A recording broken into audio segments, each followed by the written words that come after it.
But it just is the point is the point in all seriousness, not to pick fun at sides. The point is they're both running on spending more money. Both the Republicans and the Democrats are campaigning on spending more money. In the short term, if Trump wins, I think financial markets and Bitcoin will be more excited. That doesn't matter though. They're both going to spend more money. They're both going to increase the supply of the dollar. They'll both send Bitcoin and other assets higher. So I don't think it actually matters. What I care about, like, doesn't matter who wins. I'd like to see Ross free. I think if there is a definitively scarce, finite financial asset that is the best performing over the last 15 years, I'd like to see my country own some. Seems really logical and sensible. I don't know why we wouldn't. So I'd also like to see the country support innovation here in America for the greatest, most valuable new tech sector in the world. So I don't care who wins. And I think no matter what, it sends prices higher. Yeah, I think 2 data points to support the dollar debasement theory on Bitcoin. If Bitcoin truly is the best expression of fiat debasement we've ever seen, then there are 2 metrics to keep an eye on. One, during Donald Trump's presidency, federal debt increased by $7.8 trillion. That's a lot of debasement. Under Joe Biden, the federal debt increased another $4.5 trillion. That's a lot of debasement. I think both candidates are running on expanding government spending. But you got to understand the context there. That's true. But the context there is that Biden's administration was trying to go the opposite way because there was so much monetary expansion with the raising interest rates. They're trying to decrease the supply of dollars to bring down inflation. So the fact that they still almost hit 5 trillion in a era of trying to go the opposite way is telling. And the other thing about debt is it compounds quickly. So you've got interest payments on it. And in order to finance existing debt, you need new debt. I mean, take out the classic age-old, like why you don't aggressively spend on a credit card, because you know the term, you can get trapped in credit card debt, or in order to finance your debt, you need more debt. And so it is remarkable that in Biden's term, he had really one job for the majority of it, which was to go the opposite way and decrease the supply of dollars and have a much tighter monetary policy. And they still piled on record amounts of debt. It's crazy. I think interest on debt is the second largest line item we have in the budget next to military and defense spending. And I think it's projected to overtake that at some point. Yeah. I mean, one of the better metrics that I follow from some of the macro journalists and writers is what percentage of our debt is our asset capital gains tax receipts, because we get dangerously close to spending more on government financing than we bring in receipts, which at that point financial markets are going to lose their mind. It's like mathematically untenable. Like you cannot do that.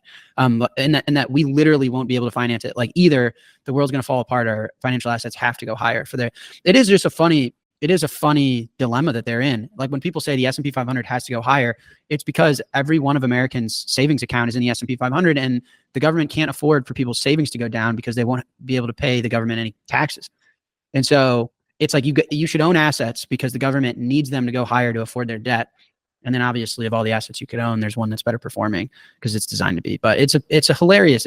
And it's also very sad for the people that can't afford assets, you know, or can't open a brokerage account or whatever. Obviously everyone can own Bitcoin. It's part of the innovation, but there's a lot of the country that's trapped in these dollars. That's hilarious and sad. That's I think that's well put. If you want to, I think I said earlier that the notion of taxing unrealized capital gains is perhaps the dumbest thing I've ever heard a policymaker suggest. But now that you mention it, fighting inflation by blaming corporate price gouging and suggesting to cap prices, that actually might be dumber than because everyone knows that doesn't work. If all I had to do was pass a law that said, you know, consumer price inflation, retailers are not allowed to raise their prices beyond my target. I just solved inflation. That's what, you know, to take aim at corporate price gouging. Guys, if I'm a shareholder of a corporation and you've got some pricing power and you're choosing not to do it just because you don't want that CPI number to look too bad, no, that's not your company. That's my company. I'm the shareholder of it. And you cannot blame, you know, capital markets for inflating, for price gouging. That's just another word for doing what they actually have to do. And that's the dumbest thing. So yeah, that's your economic policy making suggestions for how to combat the inflation they cause. We can either start taxing unrealized capital gains for you rich 100 millionaires that are skating, or we can just mandate that retailers don't increase prices. Again, you take your pick on which one is dumber, but neither idea has ever worked in the history of markets. Well, they're all dumb. I mean, Elizabeth Warren's housing, she said the reason housing is getting more expensive is because there's a housing shortage. We need more houses. And it's like, well, the reason that's not necessarily true. There's someone who's paying rent in a house right now that is really frustrated that they can't afford it. It's not going to solve their problem to create another house. They're in a house. There's enough housing for people. It's not that people are on the curb. There's plenty of houses out there. In the same way that there's plenty of Bitcoins. We don't need more Bitcoins to scale to the humans. There's also farmland. Like I say, anybody that wants to blame the wheat price increase on the war in the Ukraine should be required to drive their kid to Kansas, for homecoming, and drive across Iowa, Illinois, Nebraska, Kansas. I don't think we're running out of wheat, and I don't think we're running out of undeveloped real estate. I think, the problem is monetary. But it is funny how policymakers will somehow come up with a plan that can actually make it worse, like price caps and unrealized profit taxing. Yeah, but I mean, anyway, long-winded way of saying it doesn't matter who wins.